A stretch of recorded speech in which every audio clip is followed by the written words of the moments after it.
Welcome back to another episode of my Beginner Gardener series. Today I'm going to be taking you through in-ground gardening. In-ground gardening is when you garden in a way other than in a pot or in a raised bed. So this is directly in the ground, much like you see a lot of flower gardens around you in your neighborhood. In-ground gardening can also be done at an allotment, so if you're lucky enough to have a plot at an allotment, that is generally done in-ground as well. In-ground gardening is the traditional way that we have gardened in the past, and it's how farmers are still gardening now, so of course it is a tried and true method. If you don't have access to a piece of property, I highly recommend looking in your city to find out if there are any allotments. They can be called allotments or they might be called community gardens. So if you do a search engine search of the city that you live in plus allotment or plus community garden, you should be able to find one around you, and that will give you access to land or space that you maybe didn't have access to currently. So if you have a home or a piece of property that doesn't currently have a garden in it, you will have to make your own in-ground garden if you choose to go this route. So if you're like me and I moved into a place that didn't have a garden, I had to dig up a bunch of the lawn, and it is backbreaking work. So not only do I have to break apart the lawn and its roots, I have to remove the soil off of the lawn to keep it on the ground, of course.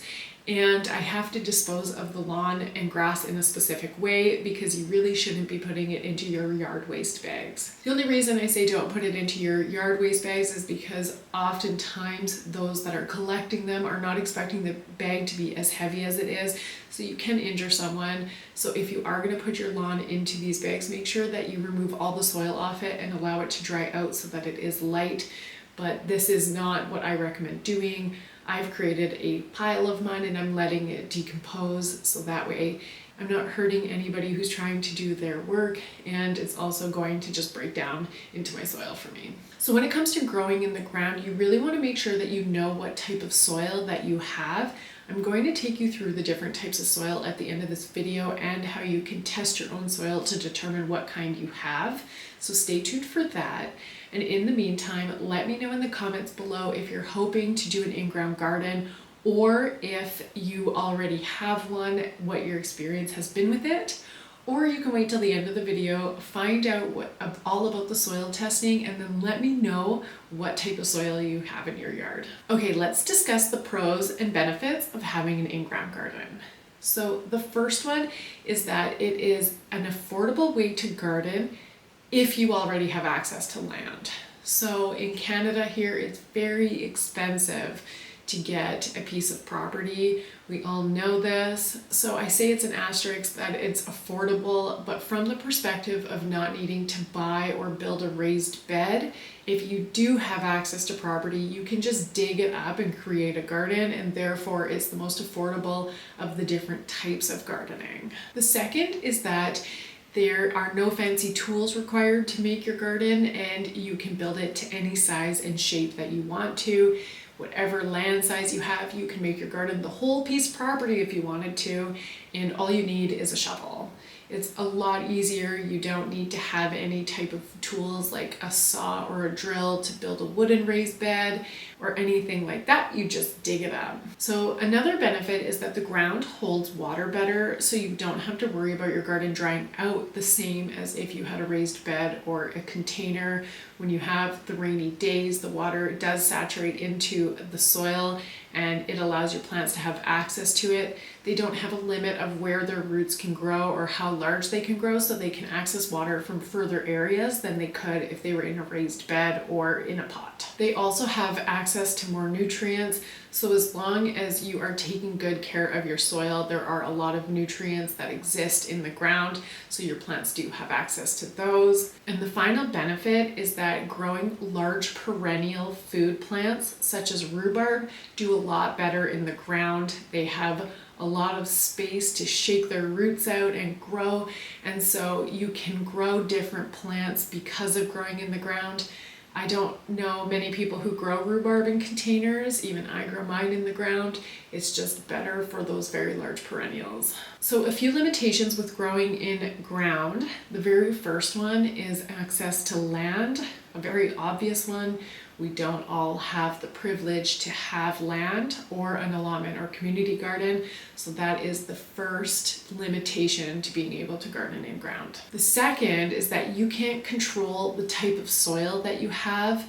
Whatever it is what you get. You can try and amend it as much as you want, but you will have to work with that soil and turn it into the type of soil that vegetables are looking for. The next is that your garden can flood during heavy rains. We've seen it a lot now online where you can see farmers' fields that are fully flooded when we get really heavy rainstorms. So you do have to plan ahead for the potential of having really heavy rain. Another limitation is that it can be really hard on your body because it is in the ground. There's a lot of bending and kneeling and crawling around in the mud.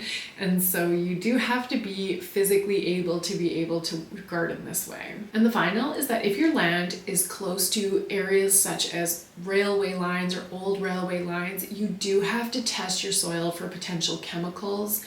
I highly recommend doing this.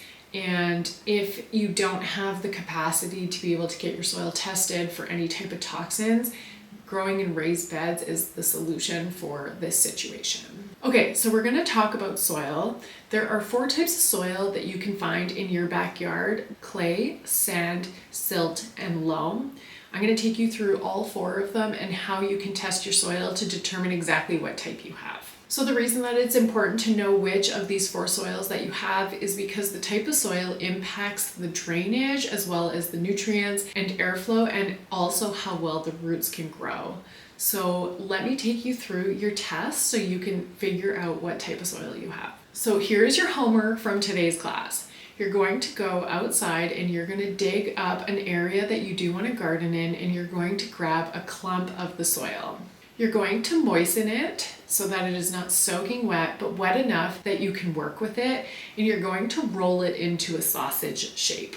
And I say roll it into a sausage shape, or at least try and roll it into a sausage shape, depending on the type of soil you have, will determine how successfully you can roll it. So when you're rolling it, if it feels slightly gritty but holds its shape, but can also break apart easily, this is loam. And loam is a gardener's favorite type of soil, so you really want to hope that this is yours. If it's sticky and you can shape it into any other type of shape, a U, a donut, or anything like that, then you have clay, and this is one of the hardest soils to work with. It is very compact, it's high in nutrients, but it holds water too well and the roots don't move very well in it. So clay is a type of soil that you have to work really hard to amend, or oftentimes you're better off just building a raised bed. If you try and roll it into a sausage and it feels gritty and it falls apart, then you have sand.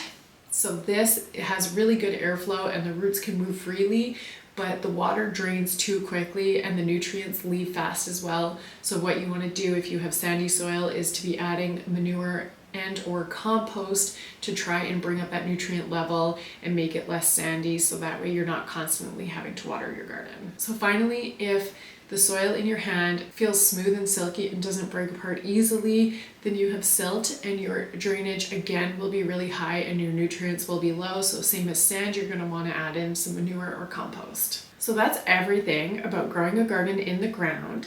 Once you've done your soil test, come back and leave a comment below and let me know what type you have and what your plans are. And if you like this video, make sure to hit that like button and subscribe, and keep up with all of the next episodes coming out. For anyone that you know who's growing a garden this year, send them this video and let them know that this series is happening, and I can't wait to see you in the next video. Bye.